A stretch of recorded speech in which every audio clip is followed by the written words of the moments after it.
بسم اللہ الرحمن الرحیم۔ شہادت حضرت امام حسین رضی اللہ تعالیٰ عنہ۔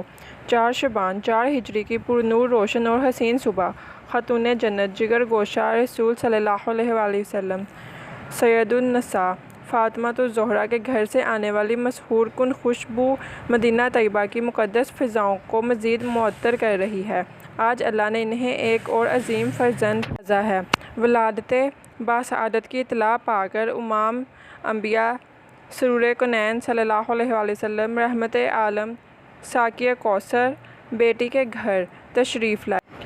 چہیتی اور لاڈلی بیٹی کو پیار کیا، پھر جگر گوشہ علی و بطول کو گود میں لے کر کانوں میں اذان دی اور دعاؤں کے انمول کے ساتھ اپنا لعاب مبارک نومولود کے دہن میں داخل فرمایا۔ 7ویں دن حضرت علی مرتضیٰ رضی اللہ تعالیٰ عنہ نے عقیقہ فرما کر حرب نام تجویز کیا، لیکن پھر سرکار دو عالم صلی اللہ علیہ وآلہ وسلم کی ہدایت پر حسین نام رکھا گیا۔ حسنین کریمین رضی اللہ تعالیٰ عنہ آئینہ نور مصطفیٰ صلی اللہ علیہ وآلہ وسلم ہیں کہ جن کا چہرہ انور اور جسم اطہر مشابہ رسول ہے، جو نبی مکرم صلی اللہ علیہ وآلہ وسلم کے باغ کے پھول اور جنتی نوجوانوں کے سردار ہیں، جن کے بارے میں حضور صلی اللہ علیہ وآلہ وسلم نے فرمایا کہ جس نے حسن و حسین کو محبوب رکھا اس نے مجھے محبوب رکھا، اور جس نے ان دونوں سے بغض رکھا اس نے در حقیقت مجھ سے بغض رکھا۔ ایک مرتبہ مسجد نبوی میں خطبے کے دوران نبی کریم صلی اللہ علیہ وآلہ وسلم نے حضرت حسین رضی اللہ تعالیٰ عنہ کو اپنے زانوئے مبارک پر بٹھایا اور صحابہ رضی اللہ تعالیٰ عنہ سے فرمایا، لوگو پہچان لو، یہ میرا نواسہ حسین ہے۔ حسین رضی اللہ تعالیٰ عنہ مجھ سے ہے اور میں حسین سے ہوں۔ آپ 7 برس تک سرور کونین صلی اللہ علیہ وآلہ وسلم کے زیر سایہ پرورش پاتے رہے اور حضرت علی مرتضیٰ رضی اللہ تعالیٰ عنہ کی شفقت پدری خاتون جنت سیدہ فاطمہ الزہرا کی آغوش محبت میں صبر و استقامت، حق و صداقت، جرأت و شجاعت، تسلیم و رضا، ایثار و قربانی اور نانا کے دین پر مر مٹنے کا درس لیتے رہے۔ اسی تربیت کا اثر تھا کہ 61 ہجری 10 محرم الحرام کو ارض و سماء نے کربلا کے صحرا میں حق و باطل کا محیر العقول واقعہ دیکھا کہ جب حاکمیت الہی اور شریعت محمدی صلی اللہ علیہ وآلہ وسلم کے تحفظ و بقا کے لیے نواسہ رسول صلی اللہ علیہ وآلہ وسلم اور لخت جگر علی رضی اللہ تعالیٰ عنہ اور بطول رضی اللہ تعالیٰ عنہ نے یزیدیت کے سامنے سر جھکانے کی بجائے اپنے گھرانے کے افراد کو نانا کے دین پر قربان کر دیا۔ ایک ایک کر کے عزیز و احباب اور جگر گوشوں کے لاشیں خاک و خون میں تڑپتے رہے، معصوم بچوں کے سینے زہر آلود تیروں سے چھلنی ہوتے رہے، پیاسی اور بھوکی بچیوں کی صداؤں سے کربلا کی فضائیں لرزتی رہیں، یہاں تک کہ آپ رضی اللہ تعالیٰ عنہ نے خود بھی سینکڑوں دشمنوں کے سر قلم کرتے ہوئے جام شہادت نوش فرما کر مظلوم انسانیت کو وقت کے یزیدوں کے سامنے کبھی نہ جھکنے کا لازوال سبق دیا۔ واقعہ کربلا دراصل تاریخ انسانیت کا وہ بڑا سانحہ ہے کہ جس نے تاریخ کے اوراق میں حق و صداقت کے ایک نہایت روشن باب کا اضافہ کر کے مظلوم انسانوں کو ظالمانہ نظام کے خاتمے اور ظلم و جبر کے خلاف باطل قوتوں کے سامنے ڈٹ جانے کا شعور دیا۔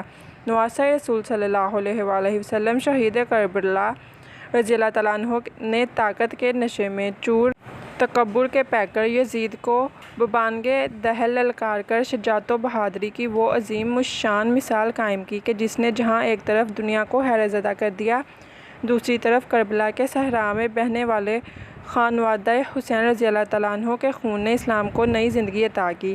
مولانا محمد علی جوہر رحمۃ اللہ علیہ نے اسے یوں بیان کیا، قتل حسین رضی اللہ تعالیٰ عنہ اصل میں مرگ یزید ہے۔ اسلام زندہ ہوتا ہے ہر کربلا کے بعد۔ مسند خلافت پر یزید کا قبضہ۔ رجب 60 ہجری میں حضرت امیر معاویہ رضی اللہ تعالیٰ عنہ کے انتقال کے بعد ان کا بیٹا یزید مسند خلافت پر براجمان ہوا تو فسق و فجور، ظلم و جبر، ناانصافی و عہد شکنی کے دور کا آغاز ہو گیا۔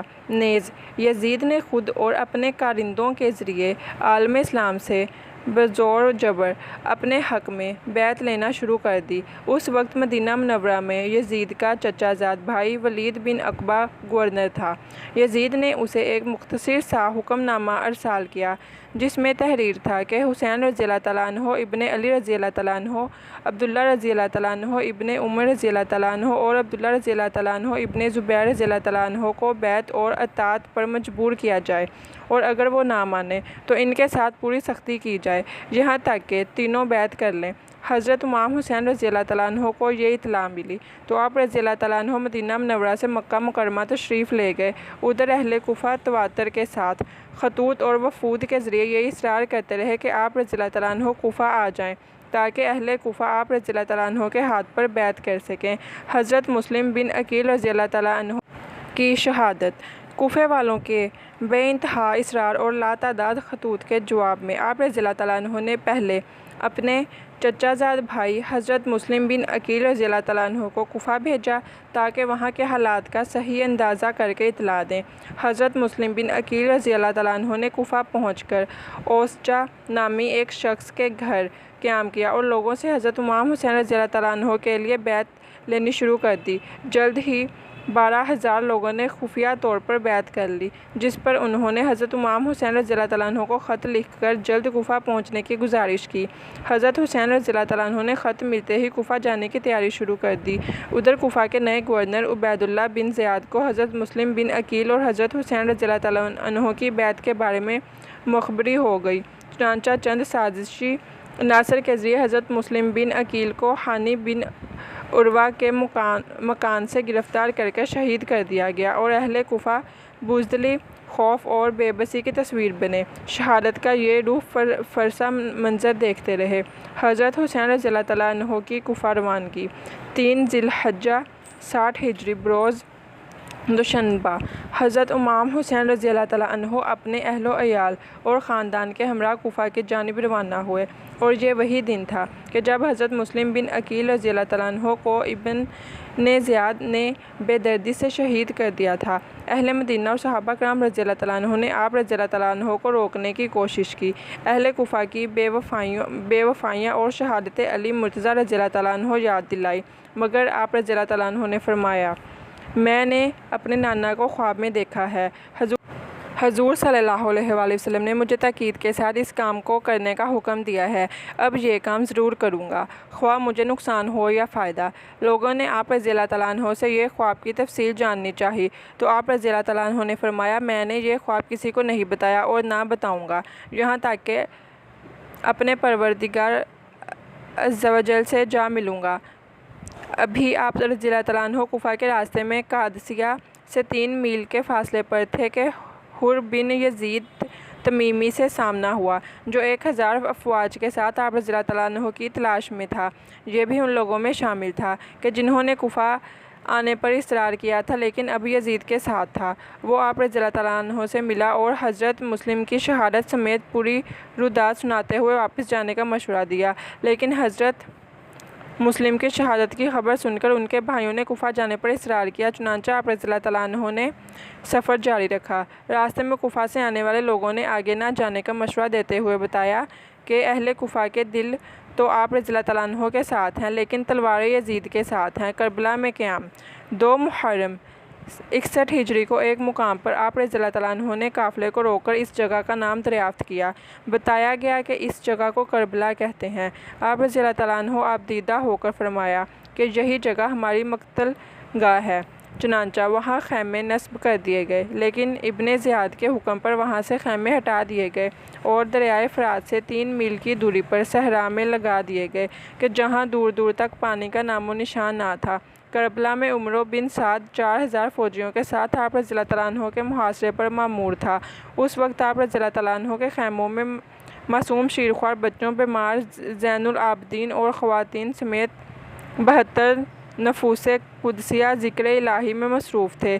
حضرت حسین رضی اللہ تعالیٰ عنہ نے عمرو بن سعد کے سامنے 3 شرائط رکھیں: 1.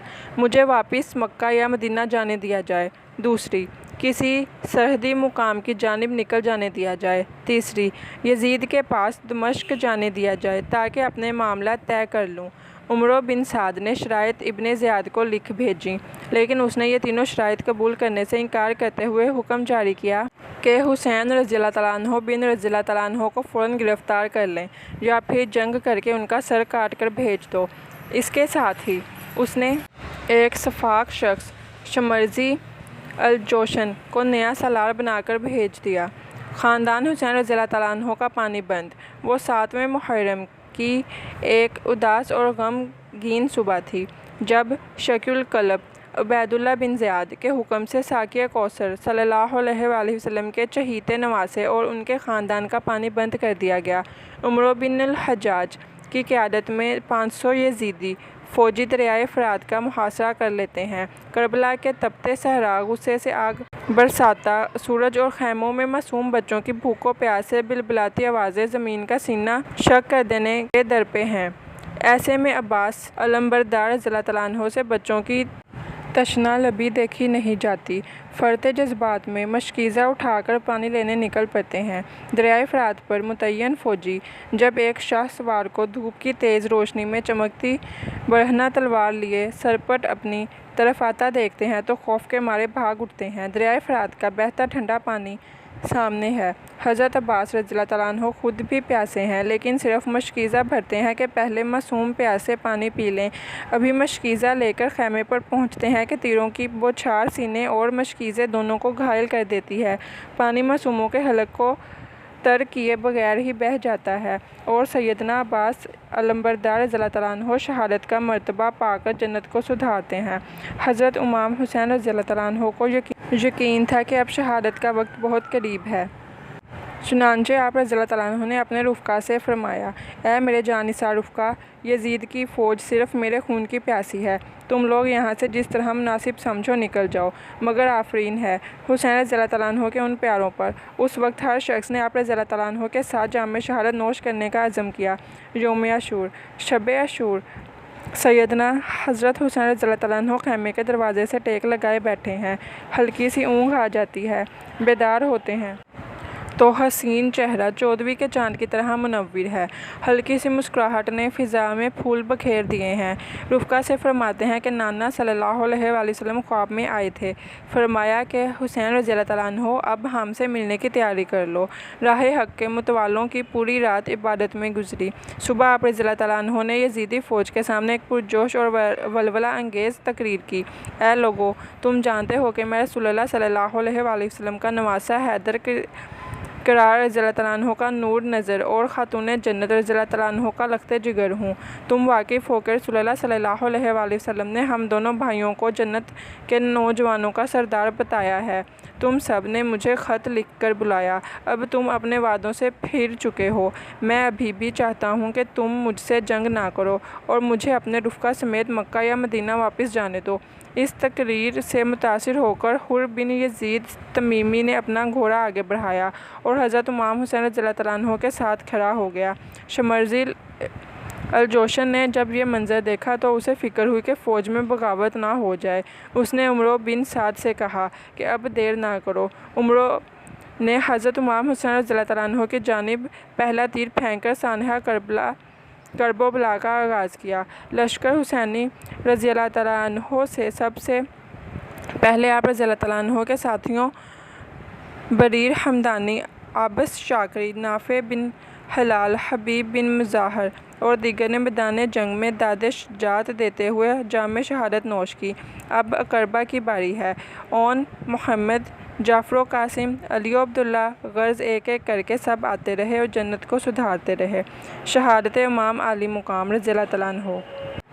آخر میں لخت جگر علی اکبر ہاتھ میں تلوار پکڑے آگے بڑھے، والد محترم کو مسکراتی نگاہوں سے الوداعی اسلام کیا اور دلیری سے مقابلہ کرتے ہوئے شہید ہو گئے۔